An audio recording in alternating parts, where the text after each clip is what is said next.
So is this all my stage? What do you do? All. What do you study? I'm just going to run across it just to see how fast it takes me to get from one side to the other, just to make sure that you're paying attention. So I'm here to tell you a growth story, essentially. That was a very kind introduction. I have been in Tartu several times before because I worked here with the university, with one of your local startups, Position. And so I love this city. It's a wonderful European city, and I love being here. I've never been here in the deep winter before, but it's great to be around. So Transport API was started, we registered the domain, I know the date, on the 8th of June 2012. So we're around 6 years out. And this is a growth story from 0 to 1 million, you know, like taking off the badge here.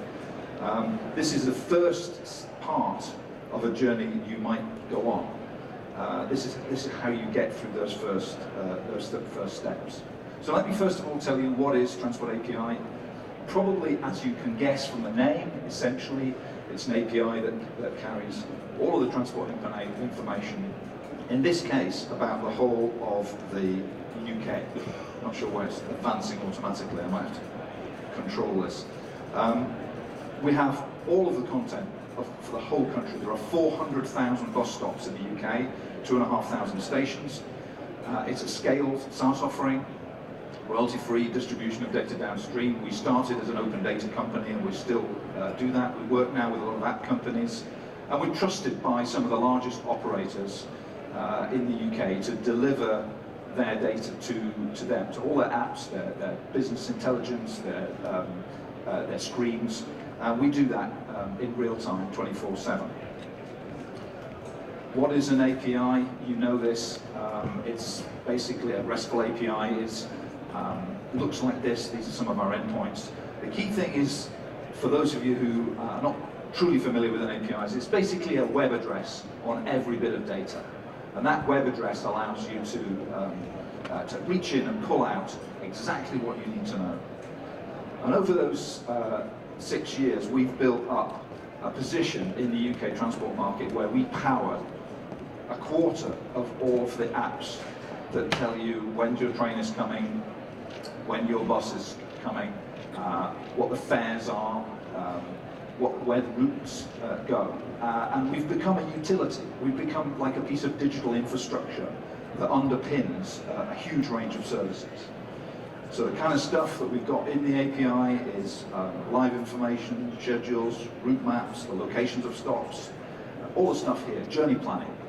And you can reach in and gather that information into your apps super easily. Where do we sit in the market? We sit in the middle of an aggregation chain. What we've tried to do is to bring some discipline to a value chain that stretches from the sensors on buses and trains through the databases that gather and harmonize that information right through to the apps and services. And we sit in the middle there. We do the kinds of jobs that you can see written around the side here. Those are the kinds of, that's the kind of value add that aggregators bring to the piece. We have to handle some huge data sets that are very volatile, contain lots of errors and challenge. We have to bring that as a service every day of the year. We're up to something like 2 billion API hits a year now, so we're reaching some scale in terms of the data that we handle. We power a whole series of different apps delivered in different ways to different agencies. We also have Alexa skills built on top of Transport API. We also have digital advertising. Here's an advert that's pitching a train service as being much faster way to get from one city to another city. So we have a huge range of delivery. So I guess the thing that's I'm here to share with you is how did we build this digital business? These are some of the key some of the key steps. We started by building a platform with a high degree of generality, because when you start, you don't know what the use cases are. You don't know where the business is. So build that platform that has a high amount of generality. Attract the team, ride the hype curve. Use the hype curve. When something is super popular, use the attention that it can bring to power your freemium offer. Bring in your investor. Use that freemium engagement to get inside your customer's business, because ultimately what matters if you're going to build a business is you understand where the value is. You understand what your customers really need. So get inside their businesses. Find out what really works for them. We have then found a product market fit as an aggregator in the UK, and we've extended the platform by selling product enhancements that are general, which we can sell to other customers too. We've parked the product lines that don't work. We've driven up revenues and thrown everything into growing the business. And our user growth looks like this. I'm hoping that one day it becomes vertical. It literally has never changed in size. We started with the London Olympics. That for us was our starting point. And we went through an accelerator investment, our first big customer, our first major operator, and then the key driver of our growth was in introducing significant automation, because that's what allows you to scale your activities, bringing on additional major operators to the point where we're now running a quarter of the country's apps and services. Now, where do we sit relative to the competition? It's also very important to consider your positioning when you found a business. Typically in mobility as a service, there are 3 tiers of activity. You can see them there: sensors, information gathering and assembly, aggregation, and then that client delivery. On the right-hand side, you can see there are a whole range of verticals. You have them on your phone probably already: Google Maps, Move It, City Mapper, MaaS Global, bringing that MaaS offering. But those verticals, that they have their own purpose. Google Maps is not there to show you the way from A to B. It's there to sell you advertising, and you will start to see advertising on your free Google Maps fairly shortly. So they have a lot of those verticals have purposes other than supporting your mobility. And operators, and cities, and lots of other organisations want to build up from the sensor information through to their own apps. And Transport API acts like a roundabout as a way of getting to market quicker and sustaining the scale and the accuracy that they need. So let me just talk you through some of the kind of key technical transitions that we made, because some of you out there will be thinking about building APIs to power your startups. We moved essentially over those 6 years from open data aggregation. We took open data, we published it, but there's not much value addition there. And we've moved to real-time content integration with millions of transactions a day. We backfill missing content, because what you can do to beat your competitors is be more complete. You need to be at 99.9 for enterprise clients in terms of your completeness of your offer. We transformed our API. It's very tempting to just provide a database browser. You know, an API is just essentially allowing you to use a URL to query a database. But you have to do more than that. You have to do integration and enable the creation of API resources that mirror the business problems that you're trying to solve. You need to bring in those CTO disciplines at the point in your growth cycle: code review, controlling tech debt, writing and deploying, making sure those two things are going hand in hand. We built an execution model out of our deployment model, using Chef as a way of building servers with a complete set of microservices. That's enabled us actually to create scalable enterprise deployments, because we can press a button and get 20 instances of our service. And we've scaled those microservices and database architectures. So we therefore deliver, and this is where the value add happens, quite complex decision trees like this one. Where are you? Are you in London? Yes, go to that service. No, we're not in London. Is there any source of data from the operator? Yes. All the yellow buttons on this are decisions that have to be made, and the white buttons are sources that have to be consulted in order to compose a departure board. Here in Tartu, you have maybe 15 bus lines or something like that. There are maybe 1,000 in London, and there are dozens of operators, and you have quite complex trees of decisions like this in order to compose a single source of information. So that real-time data integration is a thing that we do, and we do that in under 500 milliseconds. We also bring scale. Scaling multi-tier microservices is not easy because everything needs to scale in different proportions at different speeds. So you see on this slide a range of different days. You can probably tell where the weeks and the weekends are in terms of the requests that we receive on Transport API. But look at those enormous peaks that occur. And sometimes that's 10 times the rate of requests per second within a few minutes. So you have to handle that. So what about the key business transitions that we made? I think it's very important for startups as quickly as possible to adopt product management disciplines, to know what's core, to know what's a product enhancement and what's a custom project. Because custom projects you can't sell to every other customer. You must identify your gross profit for the core. We banned consultancy and custom projects because they don't serve the core product and a repeatable, scalable proposition.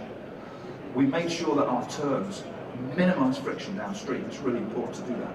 We've found partners to cross-aggregate so that we can bring together data from different sources. And we've applied leverage on our customers by embedding ourselves very, very deeply in their delivery and making sure that we're essential to them. And that makes us difficult to kick out. And we've mined our own assets to create new products.